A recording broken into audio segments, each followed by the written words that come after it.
Buenas noches amigos, amigas, espero que estén muy bien. Hoy vengo a comentar un nuevo libro que leí hace un buen tiempo atrás. Lo leí ya hace casi 2 años, a principios de 2025 creo. Y este libro es de un escritor norteamericano que ha marcado el camino para grandes escritores en el mundo entero. Si lo ponemos en perspectiva, Latinoamérica ha marcado el camino literario de García Márquez, de Juan Carlos Onetti o de Vargas Llosa, por decir solamente tres nombres. Estoy hablando especialmente de el señor William Faulkner, escritor norteamericano nacido en 1897 y fallecido en 1962. Faulkner ha desarrollado una carrera fabulosa a lo largo de su vida y eso se ha visto coronado, digamos, con dos premios Pulitzer y con el premio Nobel principalmente. Pero más allá de los galardones, podríamos decir que ha desarrollado un universo literario tremendo, impresionante. Eh, y la novela con la cual vamos a llevar a cabo este video es El sonido y la furia, que está apareciendo ahí arribita mío. El sonido y la furia. William Faulkner nació en el sur de Estados Unidos, en el Mississippi, ¿no es cierto? Donde realmente posiciona casi todos los escenarios de sus obras. Yo principalmente he leído El sonido y la furia como un acercamiento hacia esa literatura. Más bien no soy muy asiduo a la literatura norteamericana del siglo XX. Algunos pueden decir que Faulkner es modernista o es aquí o es allá en cuanto a corrientes literarias. A mí, me interesa, pero no es lo fundamental, sino que más bien me, me interesa su calidad de artista de la palabra, de escritor. Entonces, algunos datos importantes de él es destacar, por ejemplo, que ha creado un universo literario único, digamos, en términos de la creación de un espacio arquetípico universal de decadencia que está, digamos, reflejado después de la Guerra de Secesión norteamericana en el sur profundo norteamericano, en el Mississippi, con el estado o el condado imaginario de Wacampatagua o algo así, creo que no lo digo muy bien. Entonces es un condado donde Faulkner eh, en la realidad creció en el sur del Mississippi y esto le sirvió como materia prima, como la arcilla para poder manifestar posteriormente en su literatura este lugar mítico tipo Macondo. Ya veremos que García Márquez se declara abiertamente un admirador de Faulkner y que de alguna forma también se inspiró en este condado de eh, Yoknapatawpha, algo así. Bueno, fue guionista de Hollywood principalmente. Hay un cine negro como por ejemplo en la película El Gran Sueño de 1946. Debería buscarla, que hay algunos datos que yo tengo anotadito acá. Y vamos a hablar de su obra principal en este caso, que la leí hace un par de años atrás, El sonido y la furia, publicada en 1929. A Faulkner le dan el premio Nobel en 1949, mucho después. Eh, Publicada justo antes de la Gran Depresión, digamos, es considerada una obra maestra de la literatura universal, principalmente. Y de alguna manera, aquí voy a compartir lo que yo escribí en mi blog por ahí por el año 2025 respecto del sonido y la furia. Lo voy a leer a propósito y bueno, vamos a ver aquí en el sonido y la furia la decadencia en hechos trágicos de la vida de la familia aristocrática venida a menos de los Compson, una antigua familia aristocrática del sur de Estados Unidos principalmente, a través de la pérdida de sus bienes materiales, de su moralidad, de su prestigio y de los lazos familiares que se van rompiendo inevitablemente y que esto está centrado, digamos, en una estructura caótica, desordenada, digamos, pero con un sentido donde el lector tiene que llevar a cabo una suerte de trabajo detectivesco literario.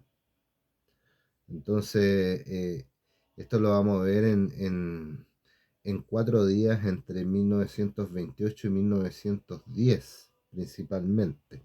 ¿Sí? Lo vamos a ver a través de las voces y de la visión de eh, 4 personajes diferentes de la familia Compson. Una que no es tanto directamente, pero es el sostén, por decirlo así, de lo que ustedes van a darse cuenta qué tipo de sostén es el personaje de Dilsey, de la empleada doméstica, de la nana, ¿no es cierto?, de los Compson, que prácticamente es de alguna manera un personaje muy importante para esa familia, en términos morales, espiritualmente hablando también. También van a ver ustedes la perspectiva de Benji, ¿no es cierto? ¿Quién es Benji? Es en el fondo, es el personaje que parte la novela en el relato y es la visión de una persona con discapacidad intelectual, de un retraso mental, por decirlo de alguna manera más directa y cruda. Y aquí, bueno, vamos a darnos cuenta cómo la genialidad literaria de William Faulkner apunta a la visión y a la voz que le da al personaje de Benji en función de una escritura, digamos, acorde o vinculada o relacionada con una voz, digamos, que tiene este tipo de problema intelectual, digamos, importante, y que por lo tanto tiene problemas de comunicación y de expresión y de estructurar, digamos, algún mensaje en términos más coherentes y obviamente normales, como lo hace cualquier persona, sin esas facultades, digamos, alteradas mentalmente. Entonces, el personaje de Benji Compson nos narra la visión que él tiene de cómo lo tratan en su casa sus hermanos, cómo es la vida en el campo, en esa parte sureña de Estados Unidos, en el Mississippi, en obviamente el condado ficticio, mítico, denominado, eh, siempre me cuesta, Yogna- Yognapatapa o Yognapatapa, algo así. Bueno, en fin. Entonces estábamos en Benji, se inicia la novela el día 7 de abril de 1928.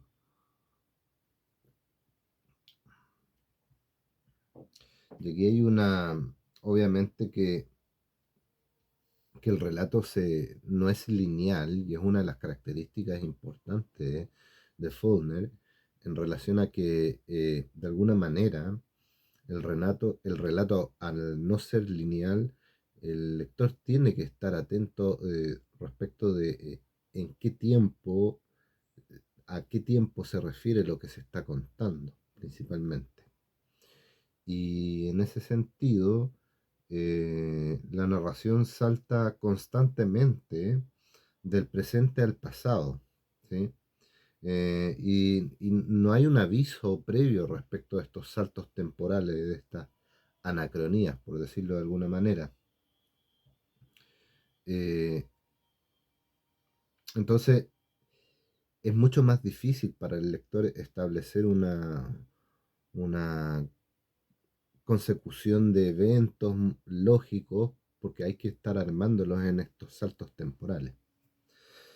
Luego tenemos el personaje de Quentin Compson, que nos narra desde la perspectiva del 2 de junio de 1910.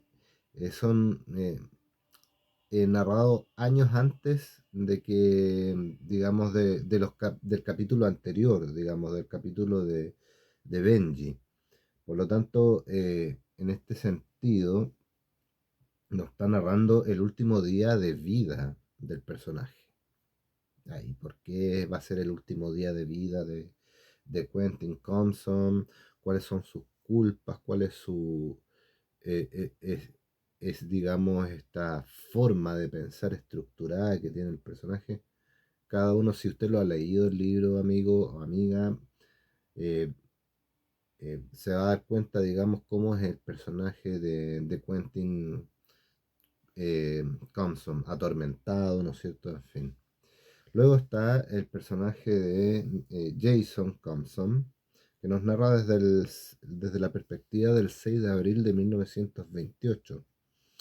Este personaje de Jason Compson es un personaje calculador, frío, ¿no es cierto? Es el tercer hermano de esta familia Compson, donde el padre está, digamos, sumido en suerte de alcoholismo, la madre enferma, la servidumbre, digamos, sostenida por Dilsey, eh, más o menos lleva el hogar, eh, las pérdidas de las tierras se vienen, digamos, la lucha incluso en el juego inicial, por la moneda, qué sé yo, de esta feria que se iba a llevar a cabo y tenía que uno de los personajes ir a ver.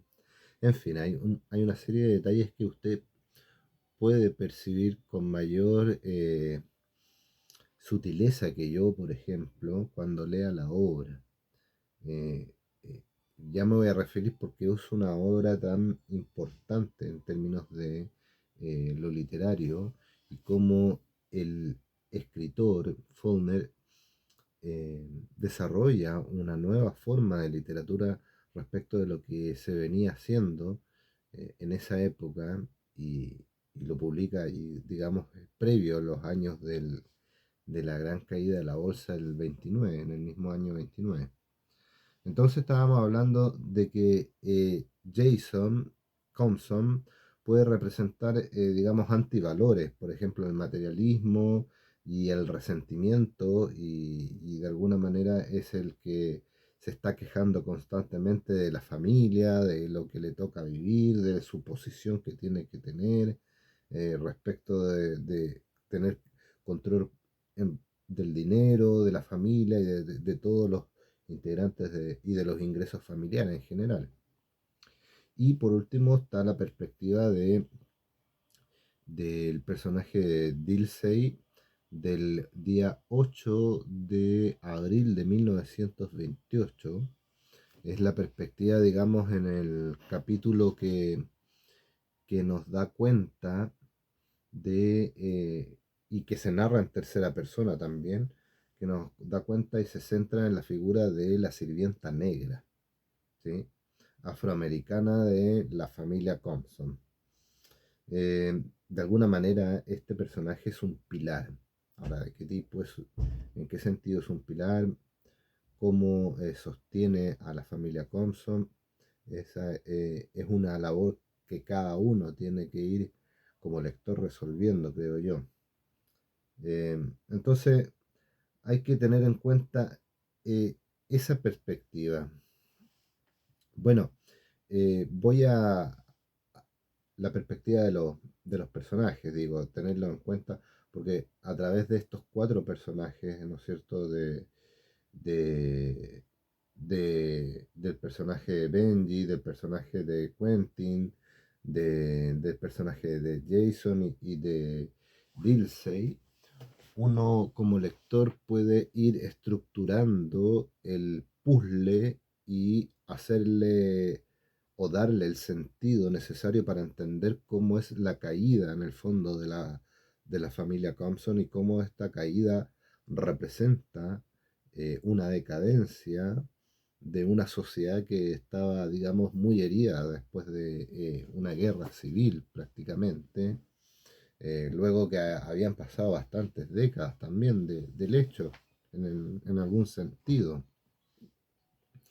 Entonces voy a pasar a leer lo que escribí yo en mi blog, La Palabra en Crisis, y esto lo publiqué el 10 de enero de 2025, aproximadamente un año, un poquito más, un año y medio atrás. Entonces yo lo titulé El sonido y la furia en 4 días. Leer El sonido y la furia de William Faulkner es sumergirse en un mar tortuoso desde el punto de vista narrativo. A la vez también es conocer la profundidad del alma humana, es conocer la historia de Estados Unidos, especialmente de las tierras del sur de ese país, a través de la genialidad de inventar, por ejemplo, un condado ficticio llamado Jacknapatawga. Este autor, Premio Nobel de Literatura, se inscribe en la lista de aquellos autores que han creado sus propios escenarios narrativos y que han hecho canon en la historia de las letras, a la usanza de Rulfo García Márquez. Finales del siglo XIX y principios del XX son los marcos epocales para esta historia, la cual admite otra gran genialidad de Faulkner. Solo en 4 días nos cuenta las miserias y la decadencia de la familia Compson, familia latifundista que históricamente su fuente de ingresos fue el algodón, misma materia prima que irá con los años decayendo en los mercados y que será, de una u otra forma, parte de la caída socioeconómica de la familia Compson. En 4 días de relato tenemos acceso a la vida de los Compson como lectores. La técnica narrativa utilizada no es secuencial, plasmando 4 días seguidos en la vida de estos personajes, sino que representa un tiempo no lineal. 7 de abril de 1928, ¿no es cierto?, con el personaje, ¿no es cierto?, de este niño adulto que tiene problemas mentales y que lo deben cuidar, ¿no? Y que no puede vivir, digamos, sin la protección de sus hermanos o eh, de Daisy, que es Benji. Benji, el 7 de abril de 1928. Luego tenemos Quentin, del 2 de junio de 1910, este estudiante de Harvard, exitoso, correcto, metódico, esforzado, pero con un pasado que lo atormenta junto con una historia familiar relacionada a su hermana. Y hay algo que apunta a una suerte de incesto. Luego tenemos el 6 de abril de 1928 con la visión de Jason Thompson y por último el 8 de abril de 1928 con la visión de Dilsey. Sigo la lectura de La Palabra en Crisis. Entonces, esta estructura hace que la lectura sea un tanto desafiante junto con otras técnicas narrativas que utiliza el autor, tales como un lenguaje experimental, flujo de la conciencia y múltiples narradores o voces narrativas. En el sentido de los narradores destacan las voces, a juicio personal, de Benji, Quentin y Jason. El caso de Benji es especial y amerita la compasión absoluta e incuestionable del lector. Uno termina queriendo a este personaje, saber cómo un ser humano con discapacidad mental es visto como una carga y un castigo por parte de su propia familia. Esta es la impresión que me deja la lectura respecto de la actitud familiar para con Benji. Es como algo súper... ahí cada uno igual puede juzgar en su momento. Es algo que a muchos futuros lectores de esta novela puede indignar, sobre todo cuando nos llegamos a enterar cuál es el paradero de este personaje al final de la obra. La parte que narra este personaje contiene la real furia que ejercía la familia en su contra. Esto resulta ser de una indolencia descarada, que Benji la siente y la tolera, tratando de alzar su voz ante el atropello. Quizás esta interpretación es exagerada de mi parte, con berreos que son el seco sonido de su desesperación no escuchada. Él ha perdido su prado que ha sido vendido para costear los estudios del hermano, que decide suicidarse a son de lo que el lector descubra. Benji además pierde el fuego y su... En fin, no queremos poner en alerta con lo que el lector se puede encontrar con esta obra. Es acá, en todo caso, la expresión de mayor humanidad de la obra, pero también la más desafiante de entender. Hay que tomar en cuenta que en Benji estamos en presencia de un lenguaje especial que transmite lo que ve y siente el Compson más desprotegido en relación a la vida cotidiana junto a su familia y a los negros.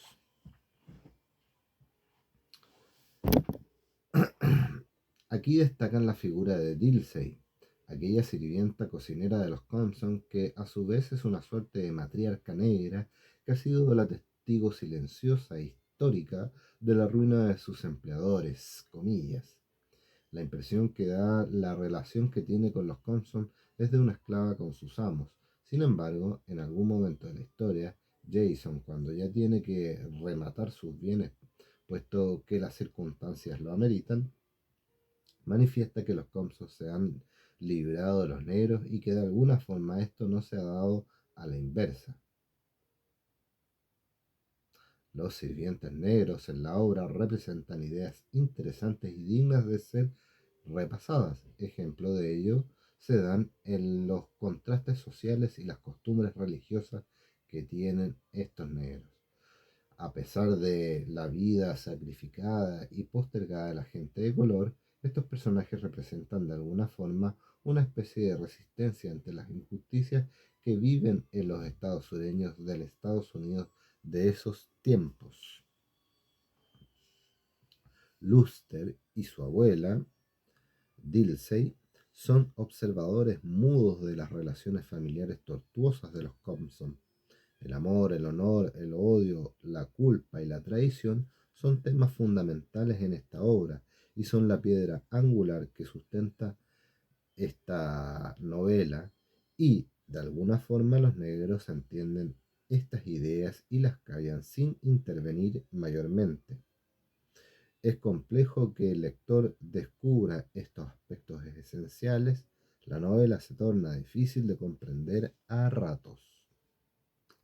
Quentin comete supuestamente incesto con su hermana Cady. La culpa los debería carcomer, pero expresamente eso no se aprecia en la historia. Se sabe que la hermana de Quentin tiene un hijo fuera de su matrimonio. Piensen, queridos lectores, que este personaje es crucial para la familia Compson. Se puede considerar el centro emocional de los suyos, y cuando queda embarazada, esto genera el inicio del fin para esta familia. Es expulsada ya que ha traicionado los valores tradicionales de la familia, que son los de la sociedad norteamericana de la época, y, por tanto, trata de criar a su hija, Quentin. El nombre del bebé es el de su hermano muerto, rebeldía, de la mejor manera posible. Un día, Keddy deja a su hija en la puerta de la casa de sus padres y nunca más aparecerá. Eso sí, se preocupa de la manutención económica de su hija y envía regularmente recursos para ello. Acá, otro punto clave que involucra a Jason. No mencionaré mayormente al respecto, para que el lector vea por sí mismo qué sucede aquí en este aspecto. Jason merece un párrafo aparte. Este personaje personifica una serie de atributos que dejan bastante que desear en cuanto a su comportamiento y las relaciones que establece, especialmente con su sobrina Quentin. Ojo que ahí está Quentin involucrada porque Quentin, su sobrina, la hija de, obviamente, de Kelly, vive con ellos. Y hay una relación tirante, forzosa. Sigo. Los lectores sabrán juzgar las acciones de Jason. Solo decir que su actitud traicionera es el reflejo del ser humano frío, ambicioso, resentido y manipulador. Ustedes sabrán entender el porqué de su resentimiento respecto a su trabajo y lo que él deseó tener como puesto laboral soñado, por ejemplo. Su resentimiento nace de la relación con su hermana Keddy, pues la culpa de la decadencia de la familia considerándola una zorra, comillas. Utiliza su posición de poder para controlar a su sobrina y a su madre, especialmente en la época en que el patriarca Compson ha muerto. Su temperamento es violento y explosivo, es capaz de cometer los actos más violentos, por lo menos esa fue la impresión que me dejó. Esa forma de ser se extiende a los sirvientes y a cualquier persona que no vaya en su misma línea. Se muestra egoísta e interesado por su propio bienestar.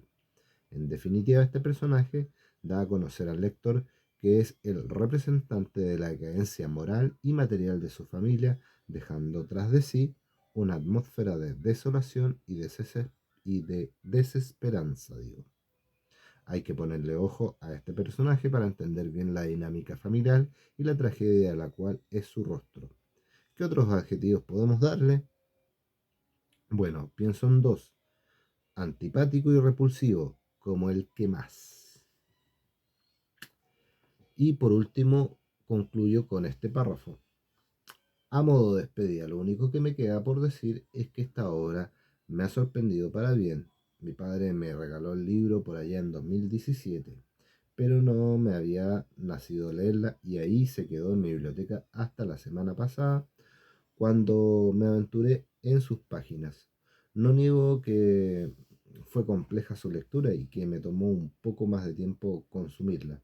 Un par de veces tuve que pedir asistencia a alguna persona, digamos, que me pudiese orientar, para aclarar ciertas dudas. Sin embargo, ante las complejidades de su lectura, es una obra que vale la pena en todos los sentidos porque nos invita a darnos cuenta que la miseria humana está más cerca de lo que pensamos, incluso en la misma familia. También nos invita a pensar en aquellos que son más débiles ante aquel que ostenta más poder y de cómo la verdad y la libertad son valores fundamentales que se deben buscar y saber que los que nos envidian y odian pueden limitar nuestra libertad y también cómo la verdad o la mentira juegan un papel fundamental a la hora de vivir una existencia plena y en paz.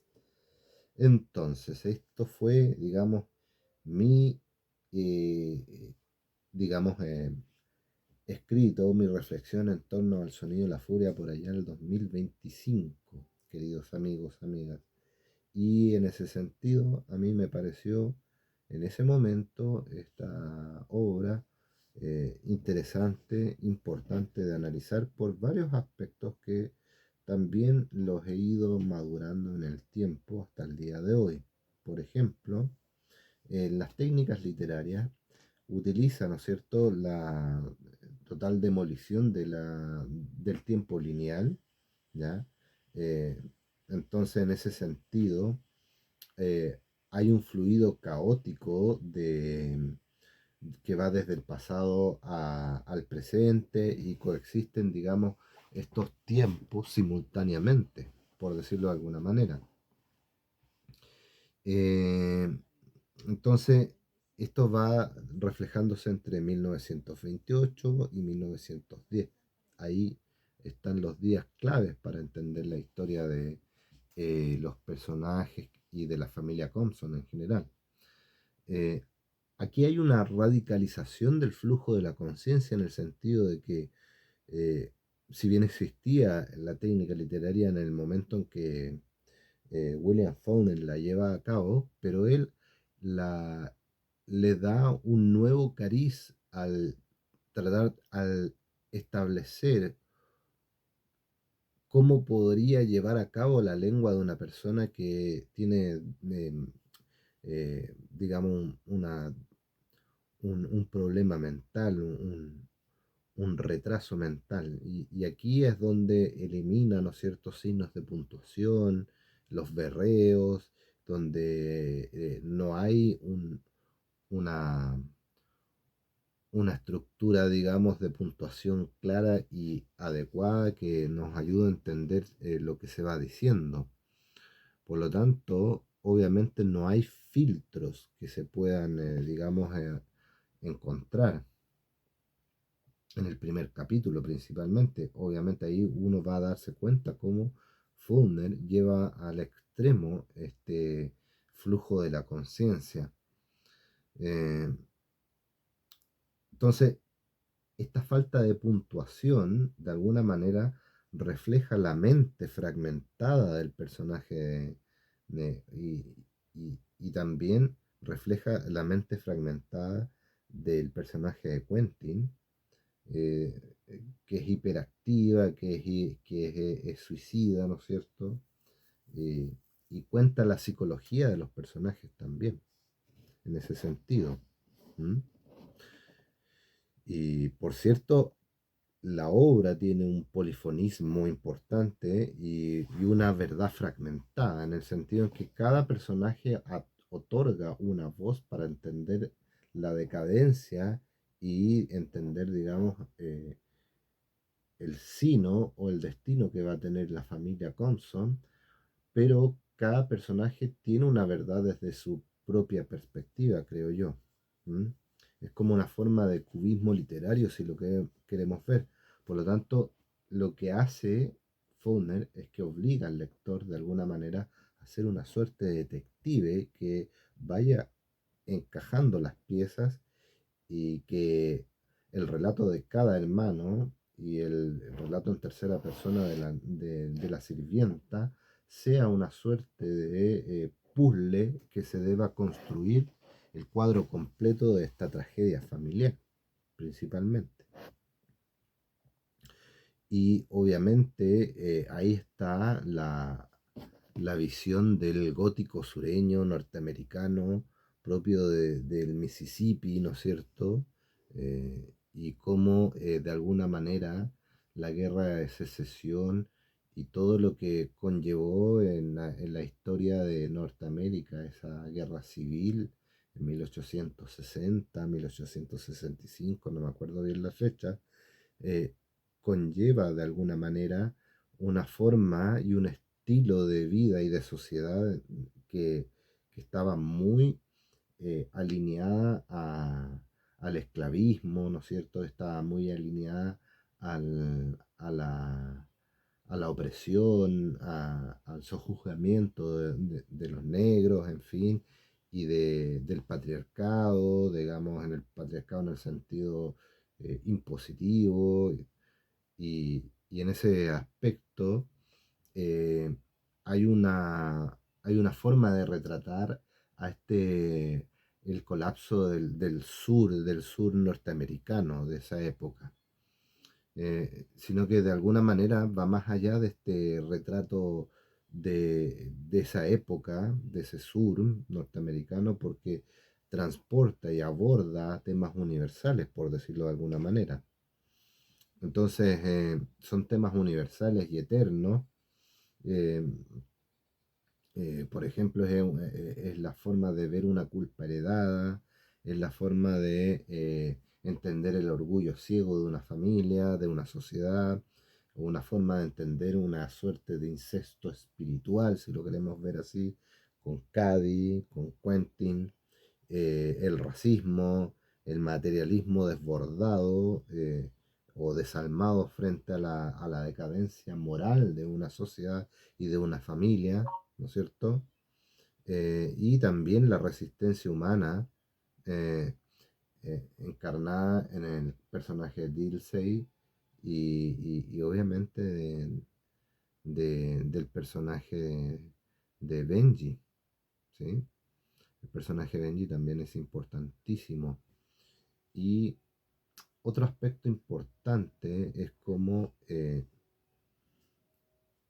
William Faulkner se transforma en la inspiración de importantes escritores en sus técnicas, en el desarrollo mítico de espacios narrativos donde transcurre las obras importantísimas de estos autores. Estoy pensando en Gabriel García Márquez, estoy pensando en el mexicano de Juan Rulfo, estoy pensando en el peruano de Vargas Llosa, de Juan Carlos Onetti, y estoy pensando en el nombre principalmente de esta novela, El sonido de la furia, pensando en William Shakespeare, que tiene una cita que dice aproximadamente así: la vida es una historia contada por un idiota, llena de sonido y de furia que no significa nada. Y bueno, lo que hace Faulkner es darle el significado a la furia y al sonido, ¿no es cierto? Eh, que aparentemente es incoherente en la vida, pero en la literatura es capaz de rescatar un significado mucho más profundo al respecto de esta condición caída del ser humano, de esta condición decadente y de la relación que las personas establecen con los demás, con la familia, con el dinero y con sus valores personales y con la presión que también te impone la sociedad. Ahí está la presión de Harvard, ¿no es cierto?, en Quentin, en fin. Bueno amigos, si les ha gustado este video, este comentario del libro, un saludo a todos ustedes, seguidores del canal. Y bueno, comparta, dele el like y comente cosas interesantes. Y nos vemos en otra oportunidad. Que estén muy bien. Chao, chao, chao.